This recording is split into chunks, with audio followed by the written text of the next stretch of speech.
안녕하세요. 임지에 설계하는 사람입니다. 음, 오늘은 여기 보이는 데이터를 가지고 좀 설명을 드리려고 합니다. 지금까지 제가 실물을 가지고 좀 설명을 했는데, 실물로 하는 것도 좋지만, 데이터를 가지고 설명하는 것도 좀 느낌이 다를 것 같아서 이런 준비를 했는데, 자주 보여드리도록 하겠습니다. 보시는 부품은 모니터에 들어가는 부품이고요. 그 뒤쪽에 버튼 쪽 부품하고 지금 어댑터 플러그를 와 체결되는 그 모니터 내측에 있는 단자를 잡아주는 브라켓입니다. 음, 일단 뭐 추가적으로 한번 설명 좀 드리자면 지금 캐비티가 두 개씩 다 잡혀 있는데 사실상 이 부품은 한 모니터 하나를 구성하는데 각각 한 개씩만 있으면 됩니다. 근데 지금 투 캐비티로 잡혀 있는데 이 캐비티 같은 경우에는 기구 엔지니어가 정하거나 금융업체에서 꼭 정한다 이런 룰이 있는 건 아닙니다.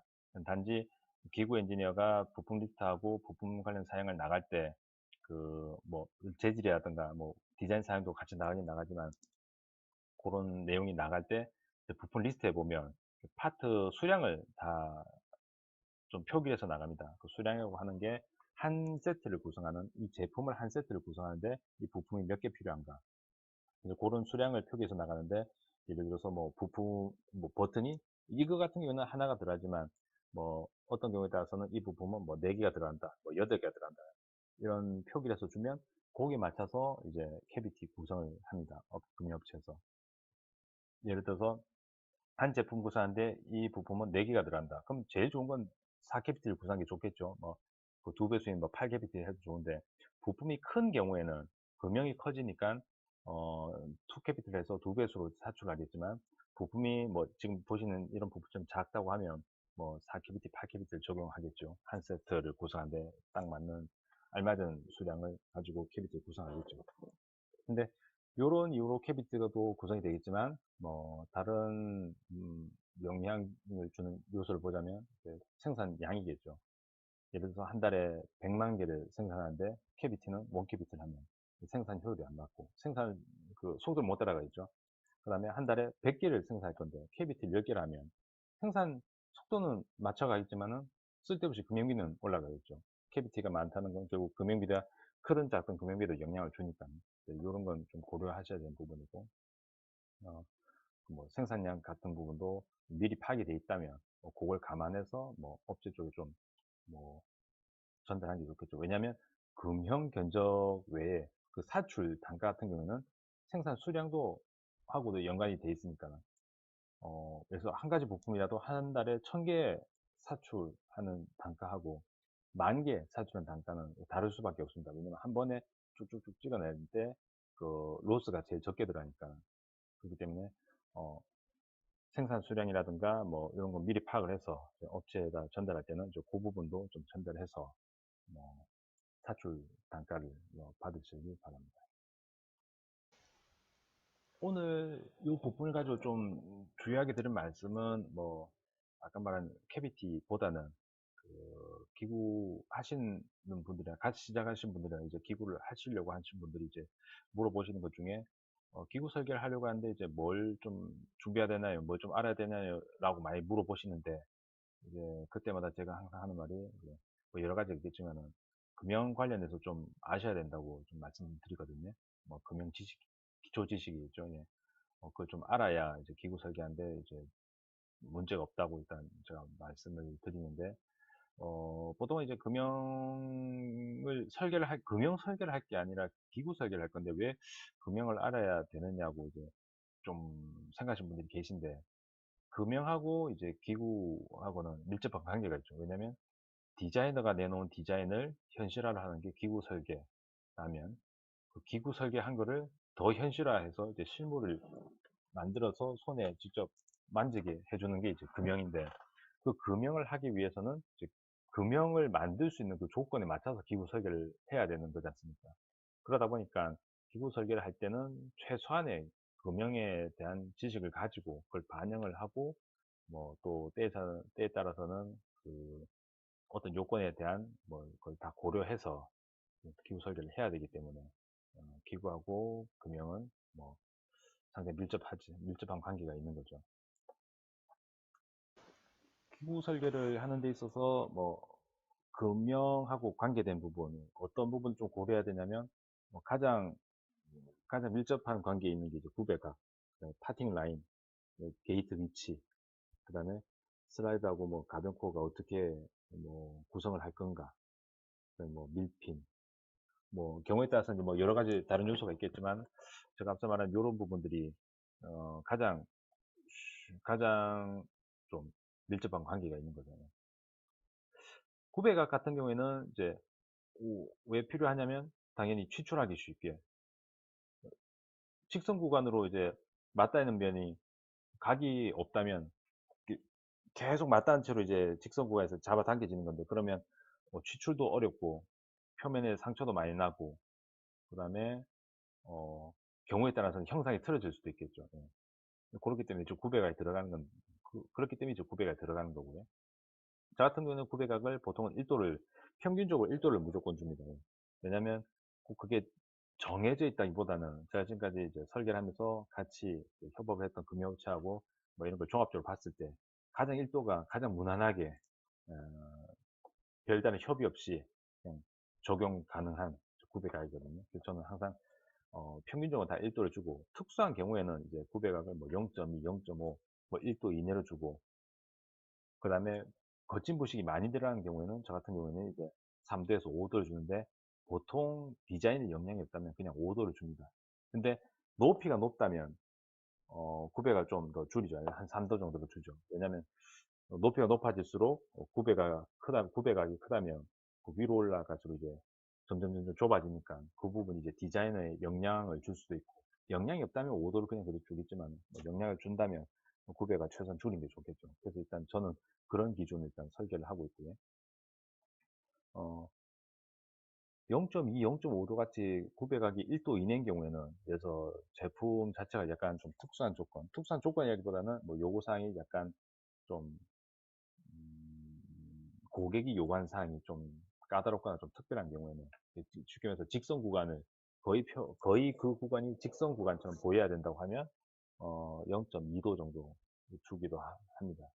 이런 경우에는 이 제품을 직접 금형을 제작할 업체하고 협의를 해서 충분히 업체가 보장할 만한, 제가 무조건 이걸 해야 된다 해서 하는 것도 뭐 좋지는 않으니까는, 최소한 업체가 보장할 수 있는 그 구배각이 어느 정도까지 한계인지 충분히 협의를 해서 그걸 정하는데, 그걸 정할 때 약간 디자인에 좀 영향을 준다고 하면 빨리 그 디자인하고 협의를 해서 요런 이유 때문에 구배각이 좀 이렇게 변동이 될 수 있다, 아니면 요건 좀 힘들다, 빨리 얘기를 해서 좀 디자인을 빨리 수정해야 되면 수정을 하고, 기부 설계에 뭐 오케이가 나면 뭐 오케이 하고, 그렇게 빨리 판단하는 게 좋죠. 예를 들어서 후백을, 그래서 저는 이거를 기준으로, 후백각은 결국에는 그 파팅 라인이나, 아니면 파팅 라인이 아니라 뭐 상측화에 들어갔던 하측화에 들어갔던 뭐 슬라이드가 연관되어 있던, 거기에 따라서 구배각이 조금 영향을 미치는데, 예를 들어서 나는 파팅을 여기를 잡았어. 지금 보이시는 중앙색 면을 파팅을 잡고 구배가 준다 하면, 그 보이는 이 주황색 그 위쪽으로 구배각을 주고, 주황색 아래쪽으로 위에와는 반대 역구배를 주겠죠. 근데 이게 아니라 하측 요면 기준으로 파팅을 나누고 나머지는 위로 다 빼겠다면, 요 면을 기준으로 전체적으로 이제 위로 빠질 수 있게끔 이제 구배를 주겠죠. 파팅 라인 같은 경우에도 보면 이쪽 보시면, 이쪽은 스크류 홀 자체가 옆쪽으로 빠지기 때문에 슬라이드가 이쪽으로 들어있죠. 그러면 요 기준으로 이제 파팅이 나뉘든지, 아니면 지금 요, 요 챔퍼가 가는 요 기준으로 이제 파팅이 나뉘겠죠. 근데 보통, 어, 이렇게 나눈다기보다는 요 면 기준으로 이제 파팅이 나누겠죠. 예. 그리고 상하측은 이제 예를 들어서 여기하고 이쪽을 연관시켜서 이렇게 위로 빠지고, 그 다음에 요쪽은 이렇게 해서 이제 아래로 빠지고 그런 식으로 이제 파팅을 나눌 건데, 파팅 라인 같은 경우는 어, 나중에 금융업체하고 협의를 하실 때, 내가 요구하는, 특별히 요구하는 파팅라인 있으면 그걸 표시를 해서 이제 전달해 주는 게 제일 좋고, 그게 아니면 900강만 이제 제대로 넣어 놓으면 금융업체는 그걸 보고 바로 파악을 하니까요. 아, 여기를 기준으로 나눴구나 하고 바로 파악이 되니까요. 근데 그게 나중에 금융하는데 약간 뭐 좀 더 수월하게 할 수 있다 이러면 금융업체에서 문의가 올 수도 있습니다. 그러니까 이렇게 나누면 안 되냐고. 그러면 뭐 특별히 문제가 없으면 업체가 요구한 대로 바꾸면 되고, 근데 특별한 요구사항이 있어서 그렇게 했다고 하면 그걸 업체에다가 이제 설명을 충분히 하시는 게 좋죠. 예.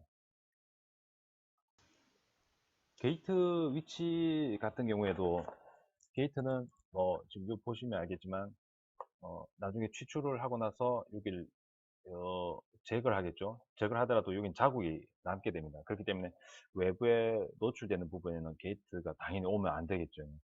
그렇기 때문에 어, 보통은 금융업체가 외부에 노출되는 부분이 여기니 다른 쪽을 준다, 아니면 뭐 외부에 노출되는 부분이 어디냐 그 좀 피하게 좀 알려달라 하는 경우가 있습니다. 그렇기 때문에 데이터가 나갈 때 충분히 설명을 하거나, 아니면 설명이 좀 덜 전달됐거나 부족한 경우에는 뭐 따로 뭐 자료를 만들어서 주는 게 제일 좋죠. 특히나 이제 외관 부품을 구성하는 것 중에 제일 중요한 부분인데, 뭐 케이스라든가 뭐 이런 부분은 어, 충분하게 설명해야 된다. 어디까지가 이제, 그런 부분은 이제 게이트 위치를 잡을 때 거의 다 내측을 잡지만, 내측에 잡더라도 그쪽에 금형 뭐 나중에 취출을 할 때나 아니면 사출 중에 그쪽에 영향이 보여서 뭐 플로마크나 뭐 웰드라인이나 여러 가지 나올 수가 있거든요. 이제 그런 부분에 대해서는 미리 미팅할 때 충분히 문제의 소지가 있느냐 없느냐를 충분히 좀 협의를 하셔야 됩니다.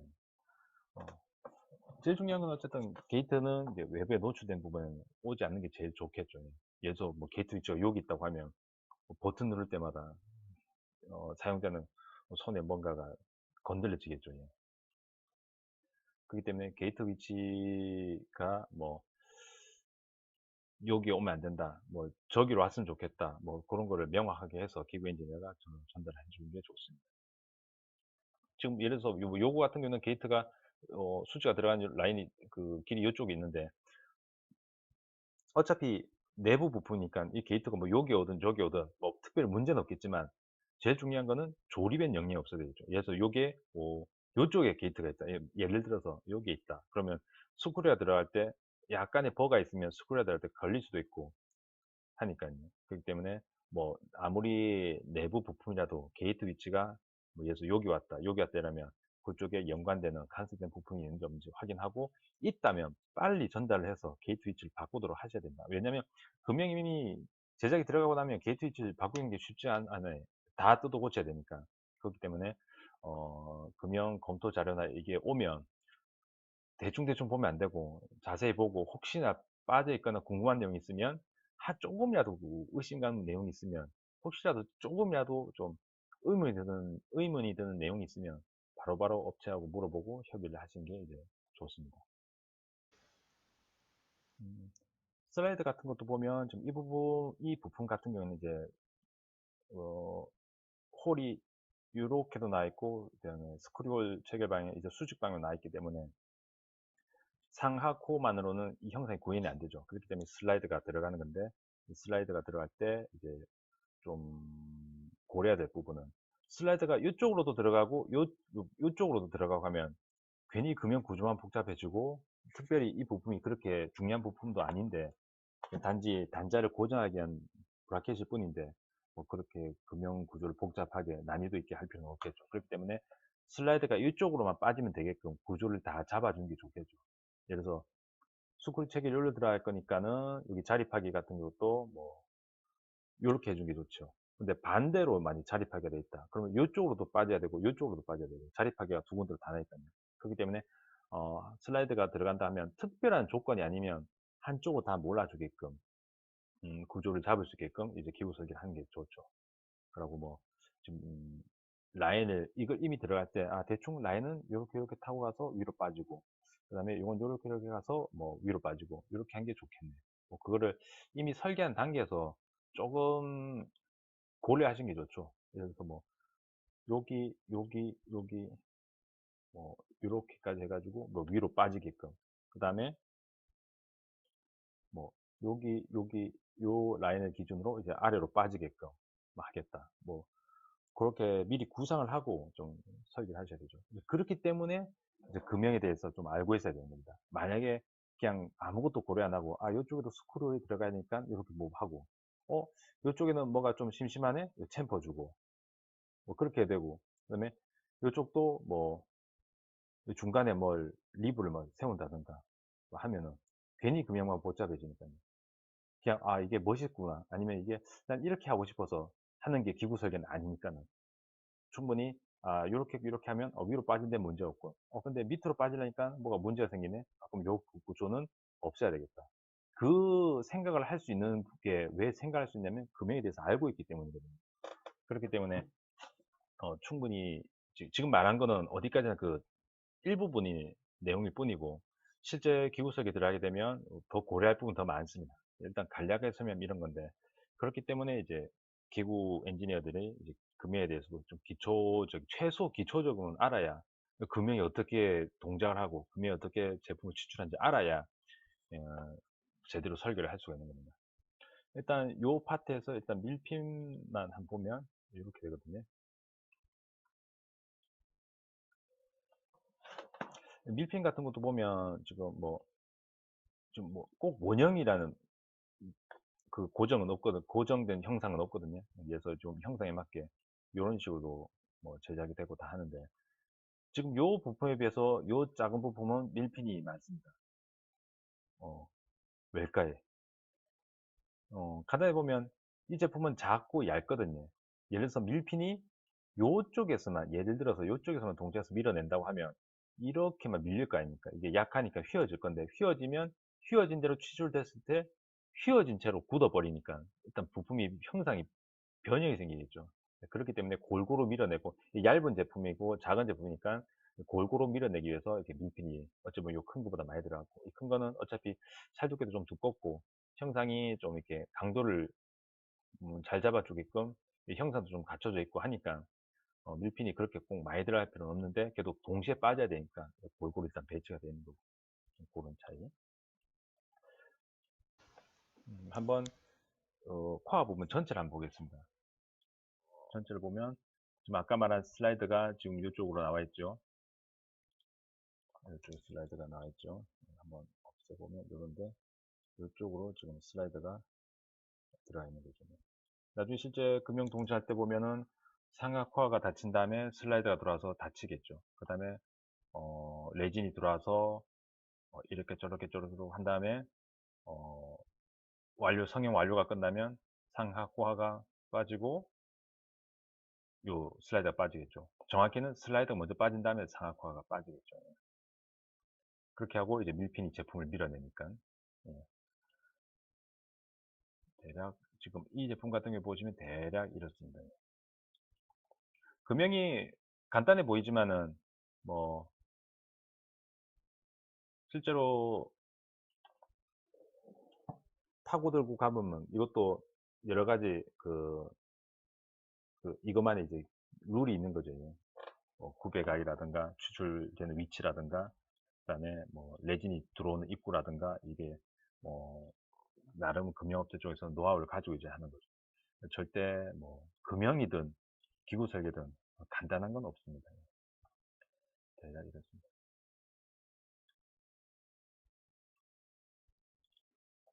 자, 일단 설명이 제가 좀 잘 전달했는지 모르겠지만은 기구 엔지니어가 이제 뭐 알아야 될 조지식들이 참 많긴 많지만은 그 중에서도 이제 금형은 꼭 알고 있어야 되는 금형 설계하는 사람만큼은 못 알아도 되지만 그만큼 알면 더 좋긴 좋은데 꼭 그만큼 알아야 될 건 아니지만 적어도 기구 설계를 하고 금형업체에 넘겨서 이 제품을 금형을 제작하려고 하는 엔지니어라면 이 적어도 금형 엔지니어를 만났을 때 소통이 돼야 될 거 아닙니까? 저쪽에서 뭐 구배각을 뭐 얘기하고 부식을 얘기하고 그다음에 뭐 파팅 라인을 여기로 뭐 이렇게 해야 된다 저렇게 해야 된다 뭐 얘기를 하는데 그걸 못 알아듣고 있으면 뭐 그 제품이 안 만들어지겠죠. 그러니까 최소 기본적인 내용, 금형 종류, 금형 종류에 따라서 뭐가 특징이 있는지, 그다음에 뭐 차이가 뭔지, 그 정도는 학교에서도 가르쳐 주겠지만 사회에 나가서도 학교에서 배운 것보다 사회에 나가서 업체에 나가서 직접 얘기하는 건 어마어마하게 빠르고 어마어마하게 좋은 내용을 바로바로 들을 수 있으니까 어 주변에 혹시 협력하고 있는 업체가 있다면 뭐 부끄러워하지 말고 미팅할 때도 이렇게 뭐 괜히 아는 척 할 필요 없이 모르면 이거에 대해서 바로 물어보고 아니면 요거는 어떻게 되는 건지 한번 물어보고 이렇게 해서 지식을 조금씩 더 늘려가는 게 좋습니다.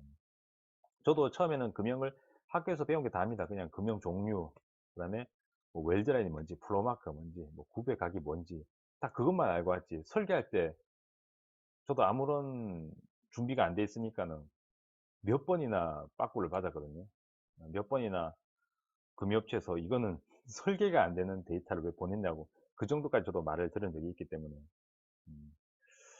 근데 업체를 만나서 얘기를 듣고 뭘 듣고 그다음에 양산하고 있는 제품을 분석하면서 조금씩 이해하게 되고 뭐 그렇게 된 거죠. 그렇기 때문에 미리 다 알고 갈 필요는 없지만 기본적인 지식을 알고 넘어가서 설계를 진행하게 되면 실무에서는 더 많은 것을 알게 되니까 이 기초를 가지고 기초 지식을 가지고 가서 배우게 되면 더 자연스럽게 머리에 쏙쏙쏙 들어오니까 미리 좀 여러 가지 뭐 금융에 대해서든지 뭐든지 여러 가지 알고 좀 준비를 하시면 나중에 시험을 하시는 데 더 많은 도움이 될 것 같습니다. 감사합니다. 요 코어 데이터는 제가 블로그에 올려놓을 거고요. 필요하신 분은 다운로드해서 이제 보시면 되고요. 음, 다른 뭐 필요하신 게 있으면 블로그나 아니면 이쪽 유튜브에다가 뭐 댓글에다 남겨주시면 제가 뭐 준비할 수 있는 거는 제가 준비해서 뭐 올리도록 하겠습니다. 감사합니다.